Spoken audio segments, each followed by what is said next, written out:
En başından beri babamın peşindelerdi bunlar. Niye ki? Agah Bey bu ülkenin en değerli istihbaratçılarından biri. Bin bir sebebi olabilir. Bu Duragan denen adam nereden çıktı ya? Herifin kurduğu kumpasa bak. Bitmiyor abi. Bu ülkenin düşmanı bitmiyor. Karabatak bir daha ara şu eylemi. Burada elimiz kolumuz bağlı bekliyoruz. Delireceğim. Eylem. Hala bir haber yok mu? Bekliyorum, araştırıyorlar.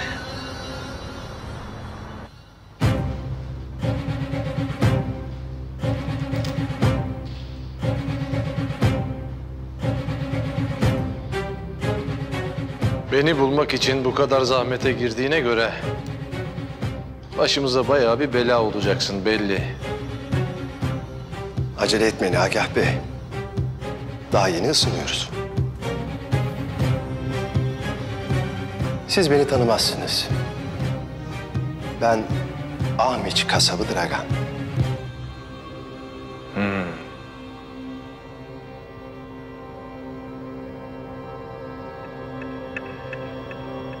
Yaptığınız katliamlar daha dün gibi aklımda.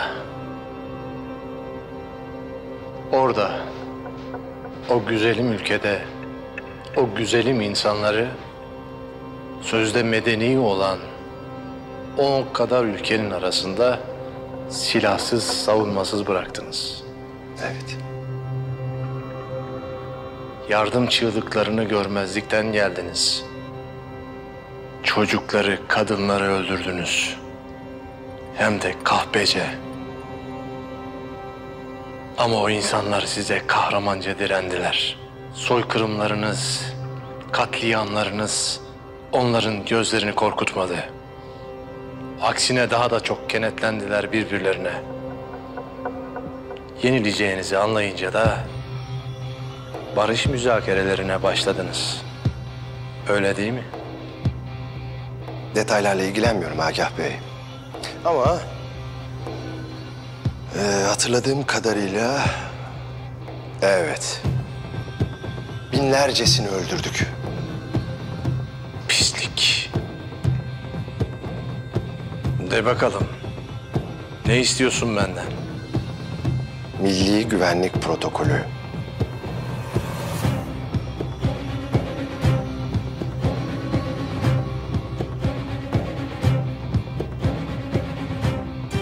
Milli Güvenlik Protokolü.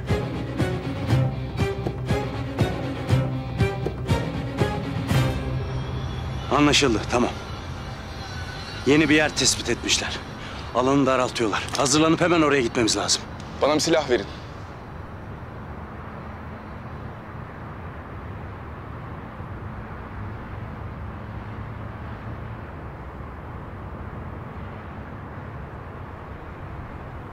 Komutanım, bunu söylemekten nefret ediyorum ama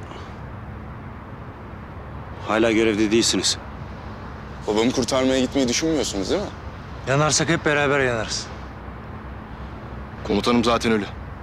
Başına daha kötü ne gelebilir ki?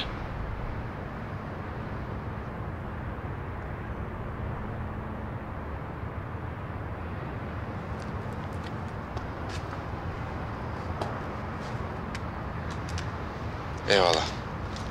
Emir komuta sende. Ben yokmuşum gibi düşünün. Emredersiniz komutanım. Hadi gidelim. Şş. İster misin şimdi hafızla çıksın gideceğimiz yerden? Yok artık.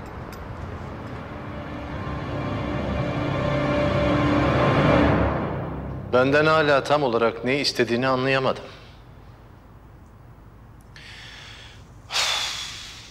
Şöyle anlatayım. Birileri sizin ülkenizden hoşlanmıyor. Ve bu birileri artık sizinle uğraşmaktan çok sıkıldı. O yüzden bu işi kökünden halletmek istiyorlar. Ne yapacaklar? Türkiye'yi işgal mi edecekler? Kulağa ne hoş geliyor değil mi? Onu bilmiyorum, o kadarını bilmiyorum ama bildiğim şu. Bu birileri Türkiye'yi yeni ve yeniden bir Sevr Anlaşması yapmaya ikna etmek istiyor. Ve bunun için harikulade bir planları var ama Asla söylemem. Söyle söyle, içinde kalmasın. Nasıl olsa öldürmeyecek misin? Elbette öldüreceğim. Prensip olarak söylemiyorum. Bak, Milli Güvenlik Protokolü bu ülkenin, bu bayrağın namusudur. Can damarıdır, ruhudur. Bana ne kadar işkence edersen et, ağzımdan tek kelime alamazsın. Evet.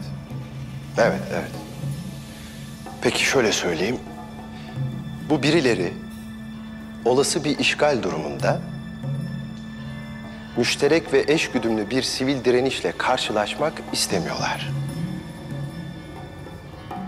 Bak, bu ülkeyi işgale yeltenirseniz 80 milyon insanı öldürmek zorundasınız. Beşik'teki bebeler bile size direnir canım benim. İşte o 80 milyon insanın saha ve beyin liderlerinin ismini istiyorum.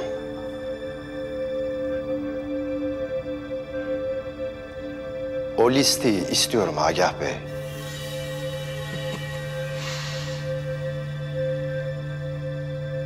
Öyle bir liste mi varmış? Onca yıllık istihbaratçıyım. İlk defa senden duyuyorum.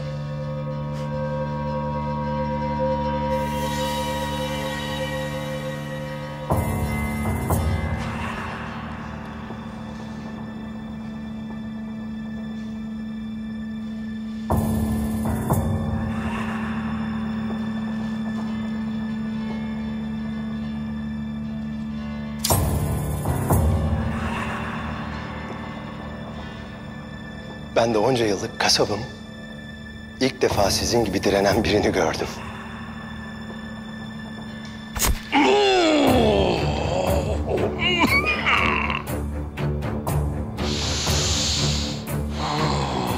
O bıçağı nereye sapladığımı hissetmişsinizdir. Ve o bıçağı oradan çıkarırsam 20 dakikaya kalmaz kan kaybından öleceğinizi de biliyorsunuzdur değil mi? O yüzden o bıçak orada kalsın. Biz konuşmaya devam edelim.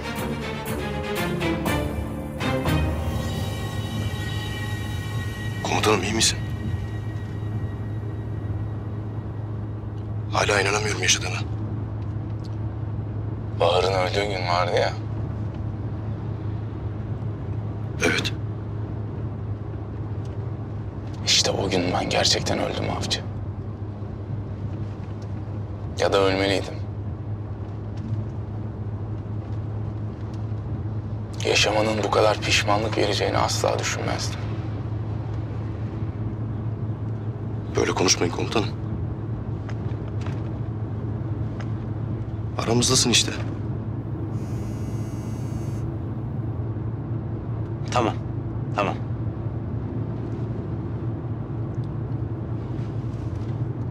Araç en son buralarda bir yerde görülmüş. Operasyona hazır olun. İstihbarat timlerinden destek alacağız.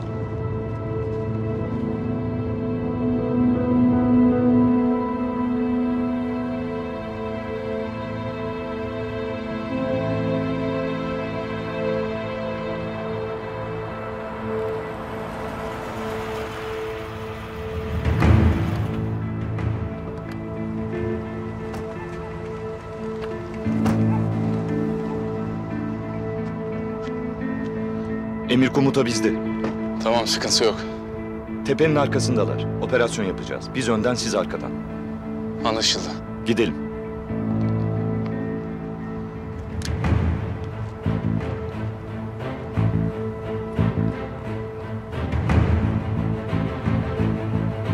Listenin sizde olmadığını biliyorum tabii ki Agah Bey. Ama o liste nerede saklanıyorsa, hangi odada saklanıyorsa, onu nasıl alabileceğimi sizin bildiğinizi de biliyorum.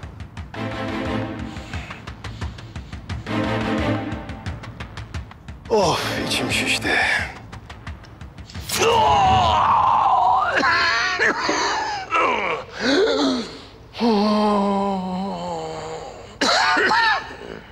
Bundan seneler evvel bir arkadaşım Türk istihbaratının kullandığı bir uygulamadan bahsetmişti bana.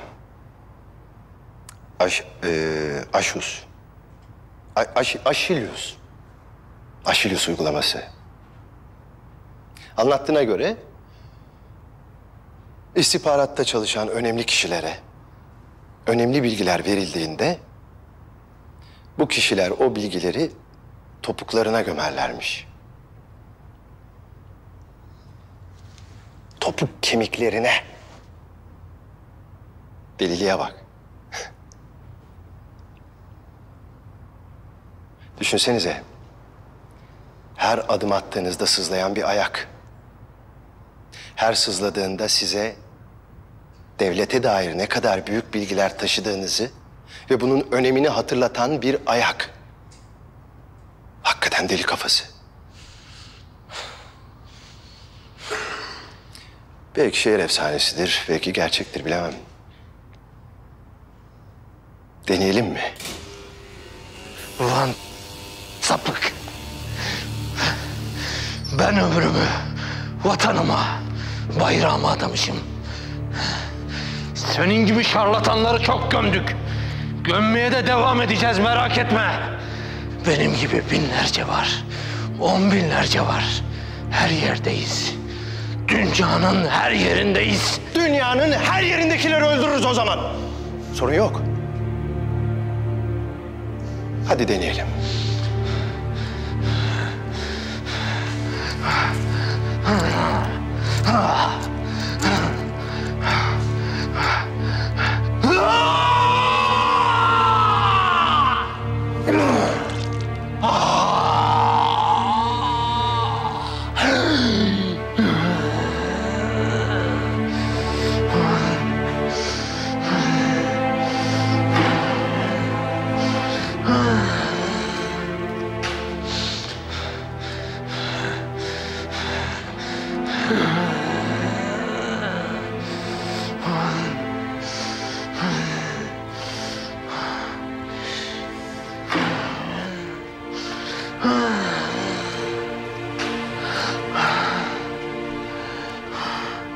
Sana yemin ediyorum.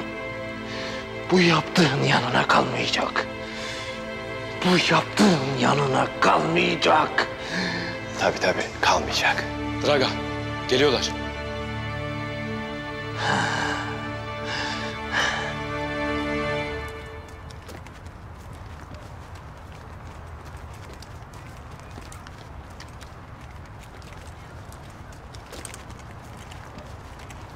İçeride kaç kişiler bilmiyoruz. İnşallah böyle 500 kişi falan vardır. Sabaha kadar çatışalım anasını satayım. Alalım kellelerini ha. 500 az dedin. 1 milyon olsun.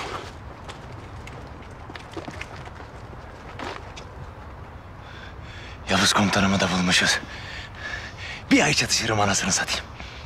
Komutanım abartmasak.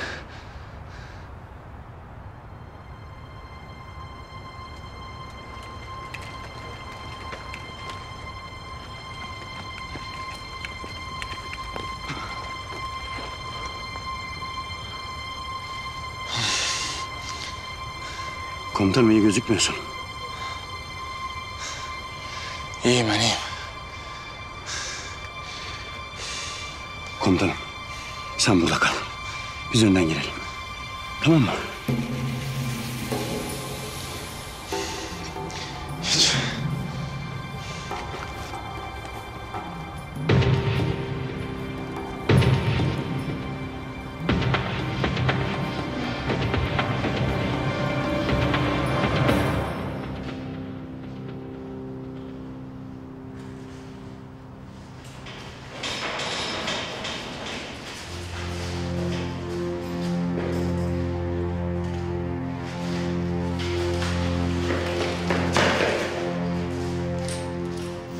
Baba!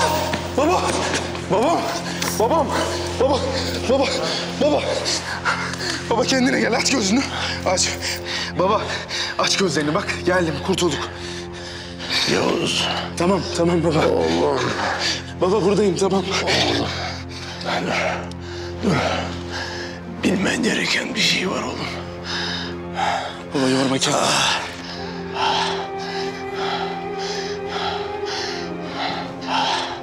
Yavuz. Ülkemizi işgal edecekler oğlum. Milli güvenlik protokolünün peşindeler. O bu ülkenin namusudur. Her şeyimizdir.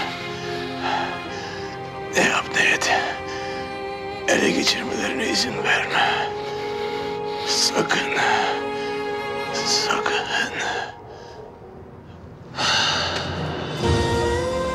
Baba kendine gel baba. Baba aç gözünü baba. Baba ne olur aç gözünü. Baba. Baba ne olur kendine gel baba. Baba hadi aç gözünü baba. Baba aç gözünü. Baba buradayım ben bak. Baba geldim ben. Aç gözünü aç baba. Baba. Baba aç gözünü baba. Aracın otobana doğru gittiği bilgisi geldi. Siyah bir ciple kaçıyorlarmış.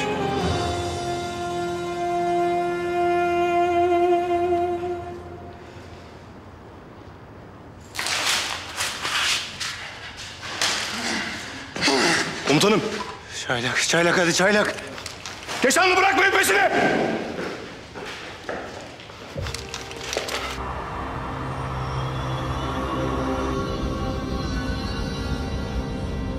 Biraz daha hızlanmalıyız. Merak etme bize yetişemezler. Onlar gelene kadar biz helikoptere varırız.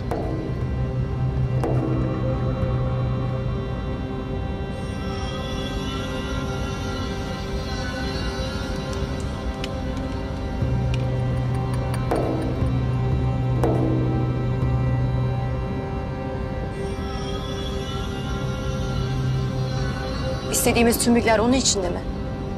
Hepsi olmasa da önemli bilgiler var bu çipte. Çözmen uzun sürer mi? Sanmam. Güzel.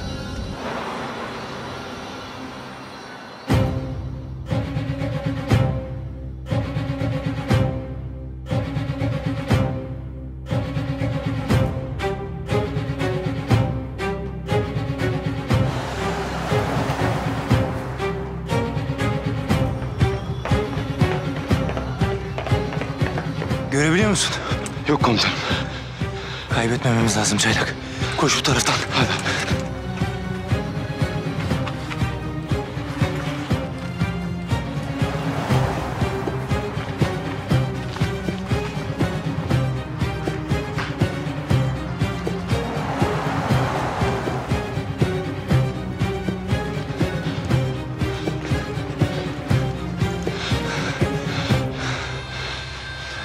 Çaylak buradan gel.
Yavuz Karasu.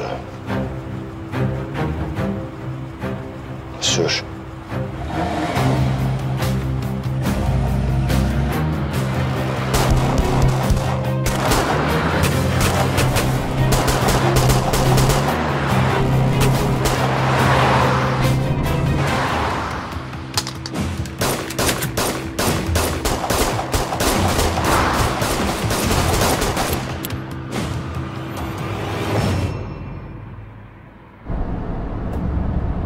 Elbet görüşeceğiz Yavuz. Elbet görüşeceğiz.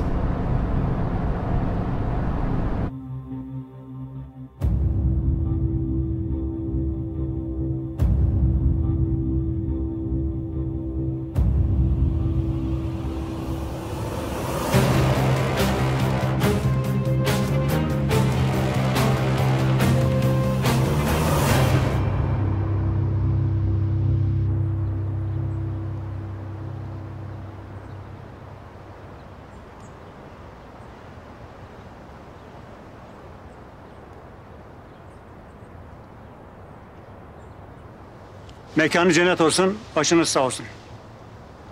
Allah razı olsun.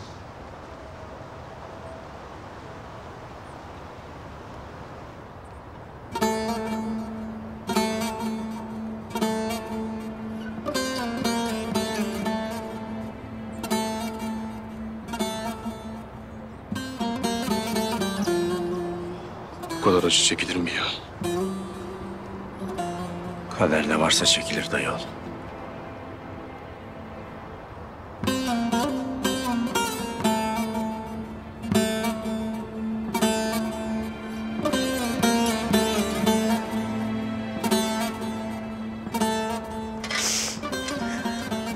Murat'ım, yavrum. Gencecik gitti. Dayanamıyorum.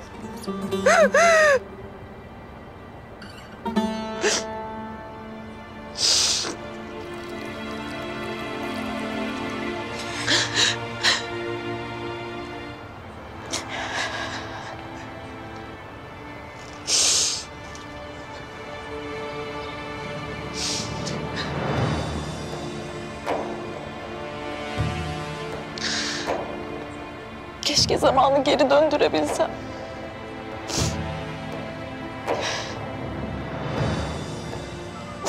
Özür dilerim Murat.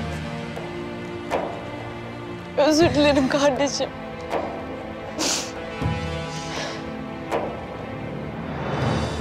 Sen şimdi yanımda olsan üzülme derdin. Kıyamazdın bana. Ama sana kıydılar.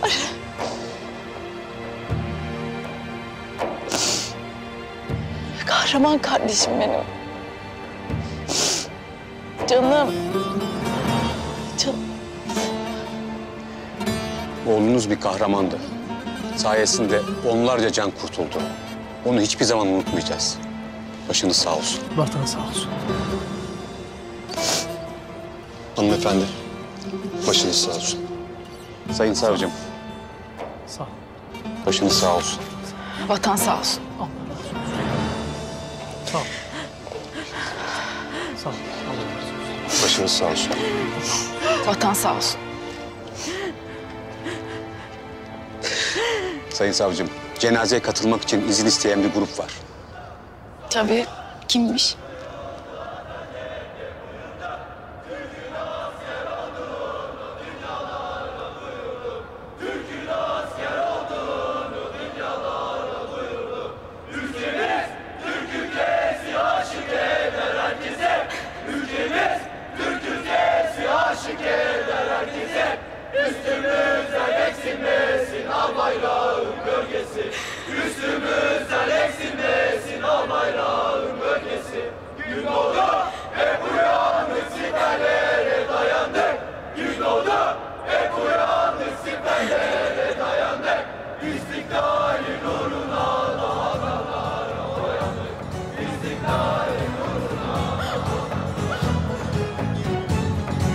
Ülkemiz Türk ülkesi, aşık eder herkesi. Ülkemiz Türk ülkesi, aşık eder herkesi. Üstümüzden eksilmesin al bayrağın gölgesi. Üstümüzden eksilmesin al bayrağın gölgesi.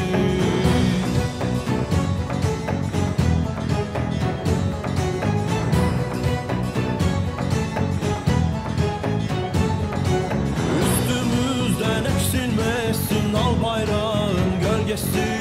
Üstümüzden eksilmesin al bayrağın gölgesi.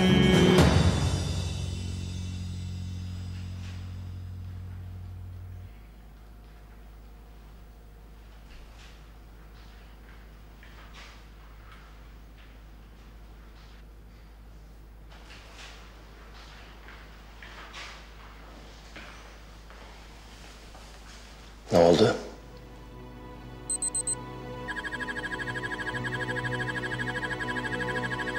Sen muhteşem bir kadınsın.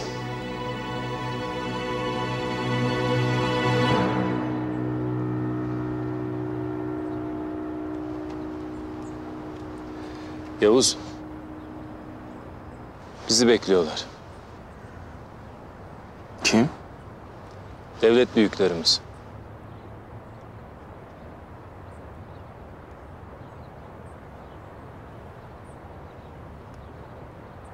Komutanım. Biz ne yapalım? Siz de gelin.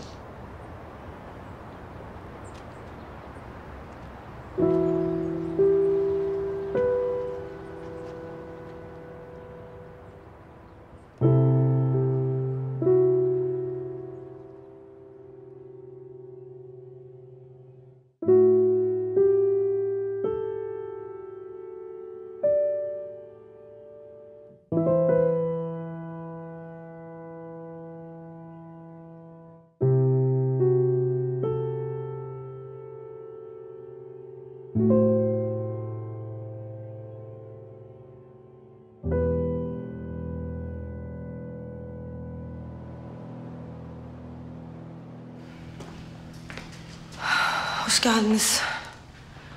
Yavuz. Başımız sağ olsun. Kusura bakma gelemedim. Vatan sağ olsun, sağ ol. Tekrar toplantıdan sonra tekrar konuşalım isterseniz.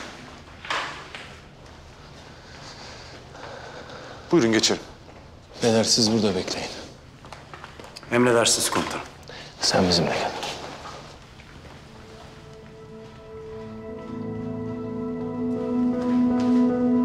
Ne oluyor burada ya? Özel Kuvvetler Komutanı değil miydi abi o ya? Ta kendisi. Diğeri başsavcı, öteki de istihbarat başkanıydı. Biz niye buradayız? Anlarız birazdan.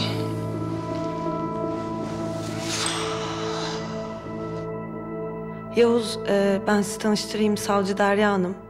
Kendisi dünkü patlamada kardeşini kaybetti maalesef. Başınız sağ olsun. Vatan sağ olsun. İyi misiniz? O herifi bulmak istiyorum. Ben de.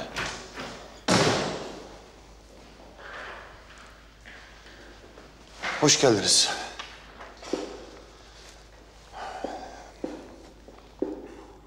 Yavuz Karasu ve Derya Hanım'ın kayıplarını biliyoruz. Ben de babamı kaybettim. Öncelikle şehitlerimize Allah'tan rahmet, sizlere de sabırlar diliyorum. Mekanları cennet olsun. Sağ olun efendim. Sizleri niye davet ettiğimize gelince, biz istihbarat başkanlığı olarak ülkemizin yeni ve çok ciddi bir tehdit altında olduğunu düşünüyoruz. Dragan Ratkoviç, tam bir kasap, cani. Detayları bize Derya Hanım aktaracak.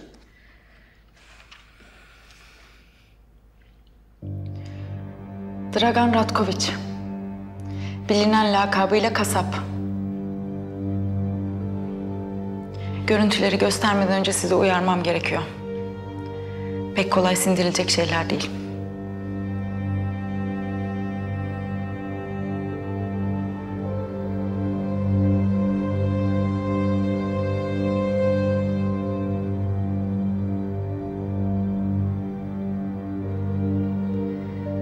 İşte Dragan, tüm bu katliamları gerçekleştiren psikopat cani. Hikaye aslında tanıdık. Savaş yıllarında çoğu çocuk olmak üzere 1000'den fazla Müslümanın ölümünden sorumlu. Özellikle Ahmiç köyünde yaptıklarından dolayı Ahmiç kasabı olarak anılıyor. Şimdi neden burada? Ne istiyor? Şimdi paralı asker.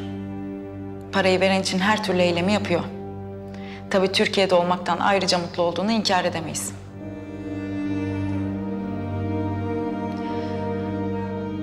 Kendini Müslümanları ve Türkleri öldürmeye adamış bir katil. En son Orta Doğu katliamlarında adı geçti.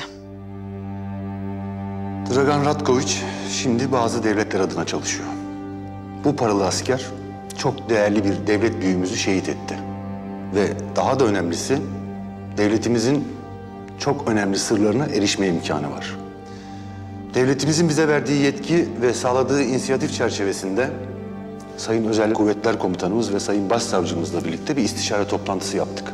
Toplantı neticesinde hem bu bazı devletlere taşeronluk yapan bu katili yakalamak hem de devletimizin ulusal güvenliğini sağlamak adına yeni bir birim oluşturmaya karar verdik. Bu birim 3 ayaktan oluşacak. Soruşturmayı savcılığımız adına bu konuyu uzun süre inceleyen Derya Hanım yürütecek. Ve adalet ayarını temsil edecek. Erdem Albay, sen ve timin operasyonel ayağını götüreceksiniz. Tim komutanı olarak da yine Yavuz Karasu'nun göreve dönmesini uygun gördük. İstihbarat adına da Eylem Hanım görevli. Her türlü istihbari faaliyet ve yetki kendisinde olacak. Evet, sorusu olan? Buyurun. Sayın Başkanım, beni mazur görün. Ama bu görevi kabul edemem. Yavuz, ne diyorsun sen oğlum? Ben yokum komutanım. Ben yıllarca görevdeydim. Başarabildiğim tek şey sevdiklerimin üzerine toprak atmak. Annemi kaybettim. Sonra nişanlımı. Sonra karımı. Şimdi babamı.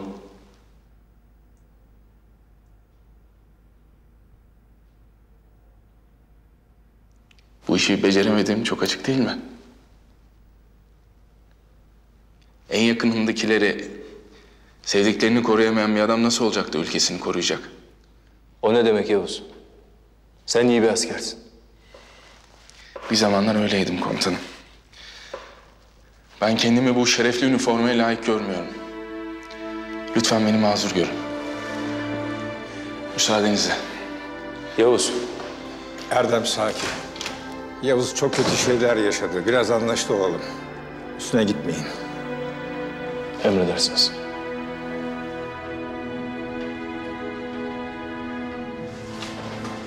Komutanım ne oldu?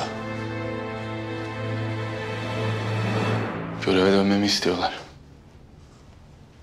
Hoppa! Süper işte. İşte eskisi gibi be. Ne zaman başlıyoruz komutanım? Hemen değil mi? Kabul etmedim.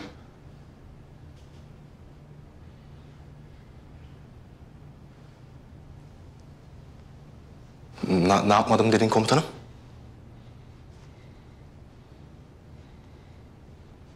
Kabul etmedim. Ben yokum beyler. Komutanım bizde eğleniyor herhalde.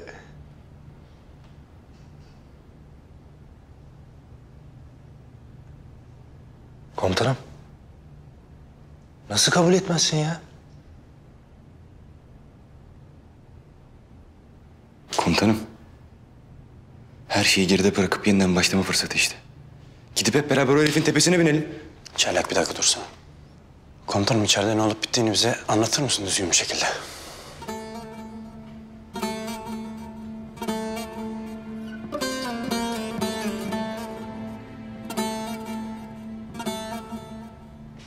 Kusura bakmayın beyler, ben yapamayacağım. Nefes almak bile zor geliyor bana. Biliyorum kızacaksınız. Ama gücüm yok. Savaşmaya, mücadeleye gücüm yok. İyi ya işte. Biz senin yanındayız. Sana destek oluruz. Oğlum birinizi daha kaybetmeye tahammülüm yok lan. Anlamıyorsunuz.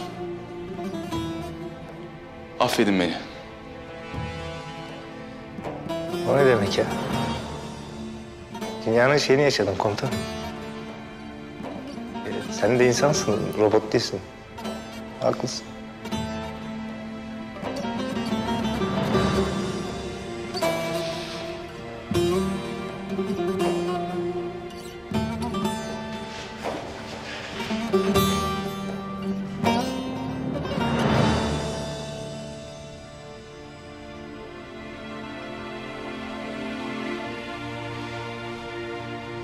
Sağ olun beyler.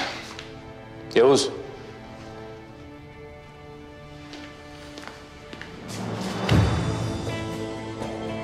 Ne yaparsan yap, ne karar verirsen ver, ben hep senin arkandayım. Sağ olun komutanım.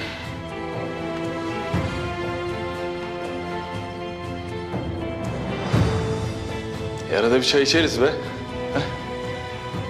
Her zaman komutanım.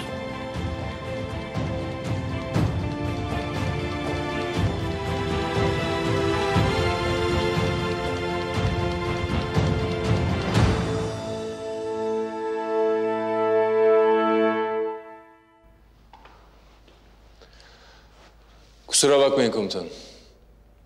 Böyle olacağını tahmin etmedim. Kusura bakacak bir şey yok Erdem. Yavuz'a anlayış göstermeliyiz. Onun yaşadıklarının onda birini yaşayanlar tımarhanelik oluyor. Başka bir tim komutanı seçmeliyiz artık içimizden.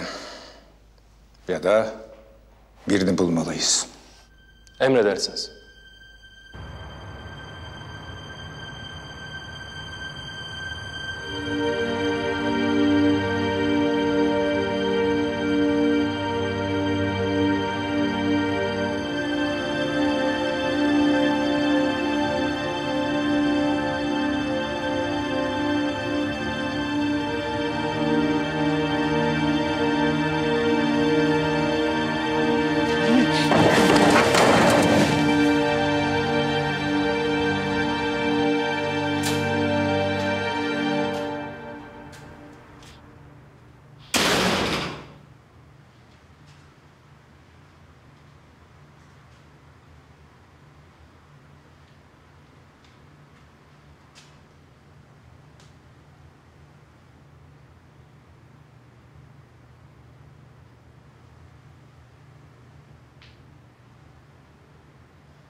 Hanımefendi sizi bekliyor.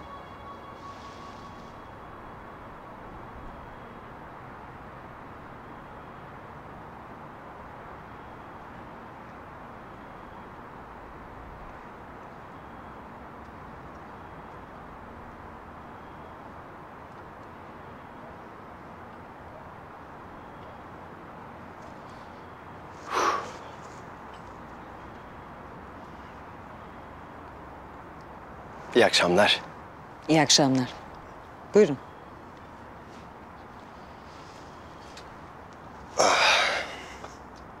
Çay? Lütfen. Babam biraz hasta. Sizinle benim ilgilenmemi istedi. Benim için hiç sorun değil.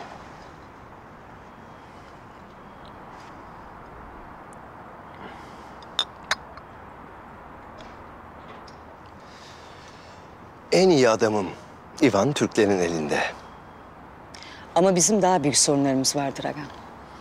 Büyük sorunları çözmeye bayılırım.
Usta!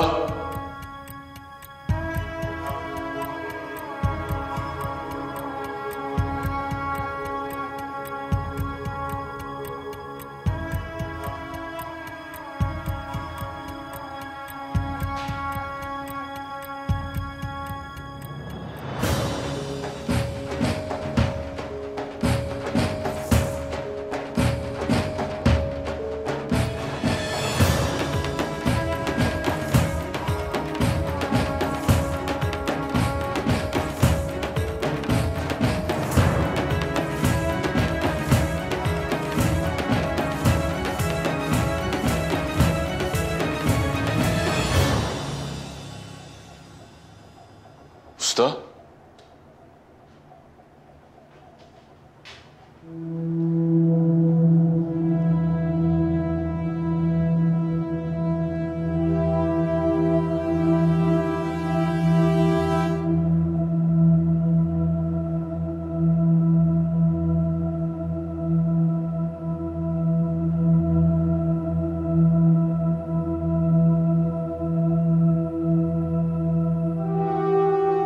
Neresi burası? Neredeyiz biz? Sabır evlat. Biraz sabır. Geç şöyle.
Yavuz'um,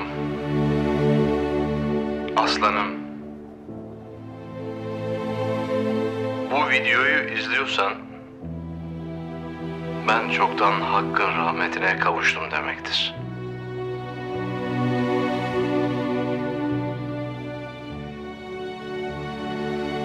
Turan benim teşkilattaki sağ kolum ve can yoldaşımdır. Seni ona ben emanet ettim. Başından beri bütün hikayeni biliyor. Oğlum, kötü günler geçirdiğini biliyorum. Sevdiklerini kaybettin. Dostlarından uzaktasın. Zindan hayatı yaşıyorsun. Ben bütün hayatımı senin bu son 6 ayın gibi geçirdim. O yüzden ne hissettiğini çok iyi biliyorum. Ama şunu da iyi bil ki evlat. Bu devletin senin gibi insanlara ihtiyacı var. Bu bir teklif değil evlat. Benim bıraktığım yerden devam edeceksin. Buna mecbursun. Çünkü kötü şeyler olacak Yavuz. Bugüne kadar bu devlet, bu millet kimseye boyun eğmedi ama eğdirmeye çalışacaklar. Her zamankinden daha korkutucu. Her zamankinden daha kanlı, daha acımasız olacaklar. Sınırımızın ötesindeki tehdidi def edince şehirlerimize, mahallelerimize, sokaklarımıza yönelecekler. Yavuz, korkarım yeni bir milli mücadelenin içine gireceğiz evlat. Bu yüzden bu ülkedeki her ferde ihtiyacımız var. Bak, senden asla aklından çıkarmamanı istediğim bazı şeyler var evlat. 1. Her zaman göreve hazır ol. 2. Asla kin tutup duygularınla hareket etme. 3. Şartlar ne olursa olsun. Asla ama asla umudunu kaybetme. Unutma. Bu devlet binlerce yıldır ayakta. Ve bugün bizim yaşadığımızdan çok daha büyük yıkımları, savaşları ve işgalleri atlattı. Oğlum, ben sana iyi bir baba olamadım. Ama sen bana muhteşem bir evlat oldun be.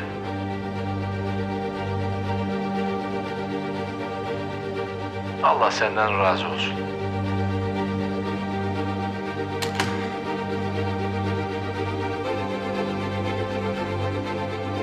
Devamı var.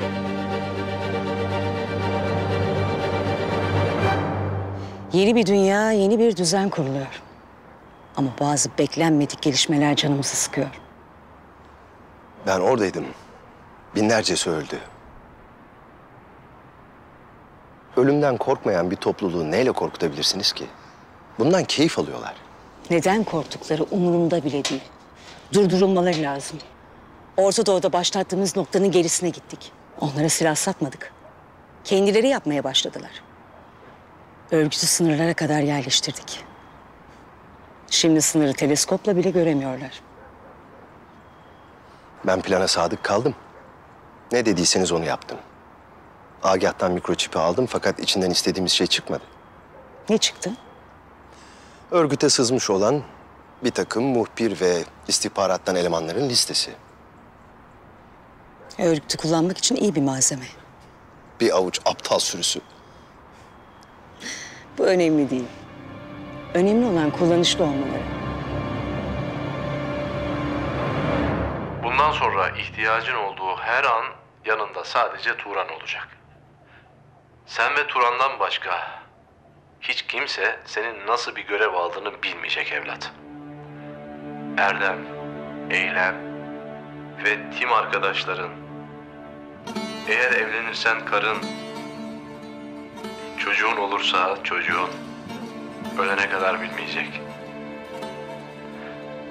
Olur da başın belaya girerse, ki benim birçok kere yaşadığım gibi, hiç kimse seni resmen tanımayacak. Ve de sahip de çıkmayacak. Bu görevin kutsallığı bunu gerektiriyor evlat. Yolun açık olsun. Allah yar ve yardımcın olsun oğlum. Seni çok seviyorum. Çok. Unutma. Bu bir teklif değil Yavuz. Bu senin kaderin.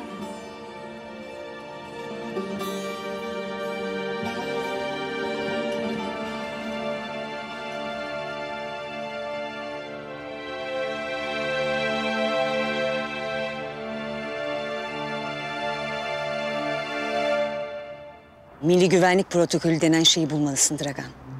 Bu sefer iş daha ciddi. Örgüt sana istediğin desteği verecek. Ama asıl işi sen yapacaksın. Şehirlerini bombaladık. Ekonomik saldırılar yaptık. Ve hiçbiri bir işe yaramadı. Aksine daha da kenetlendiler. Bu sefer böyle olmayacak.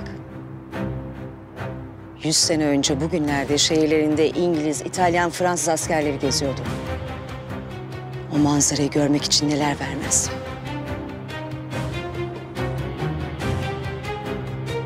Şimdi gözümün içine bak ve söyle Dragan. Hazır mısın? Elbette hazırım. Bana sadece öldürmem gereken Türkleri gösterin.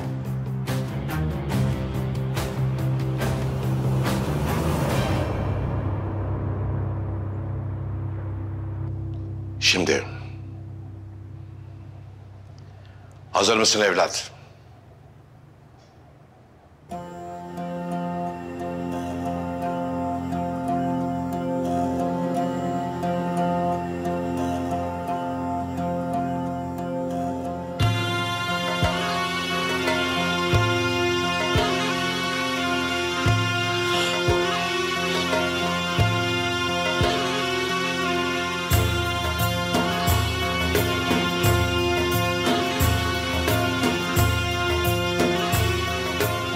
kanımın her damlasıyla hazırım.